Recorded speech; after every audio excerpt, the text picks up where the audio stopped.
In today's video, I'm going to teach you how to save task template in Asana.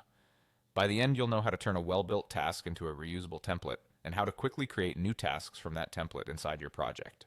First, sign into Asana. On the login page, choose Continue with Google if that's how your organization authenticates, then pick your Google account. If you normally sign in another way, that's fine too. Just make sure you end up in the correct workspace or organization so you can access the right projects and permissions. Once you're in, open the project where you want to save the task template. You can select it from the left sidebar or search for it at the top. It's best to do this in the project where you'll actually use the template, because that's where it will live and be easiest to access later. Now choose the existing task you want to convert into a template. Click the task to open its details. Before you convert it, this is a great moment to tidy it up.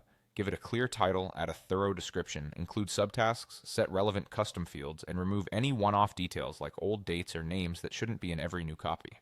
The cleaner the task is now, the more useful the template will be. With the task open, click the three-dot menu in the upper right of the task pane. From that menu, select Convert to, and then choose Task Template. Asana will save this task as a template within your project, preserving its structure, subtasks, custom fields, and other details you've set up. If you don't see the Convert to option, check that you have the right permissions for the project.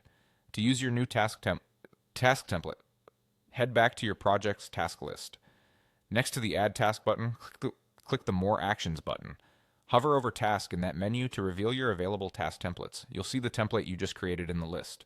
Click it, and Asana will create a new task in your project based on that template. After the task appears, make any final adjustments you need. Assign it to the right person, set due dates, update any placeholders, and tweak subtasks as needed. Because the template carries over consistent structure, you'll save time while keeping your process standardized across the team. That's it. You signed in, opened your project, converted a prepared task into a template, and then created a new task from that template.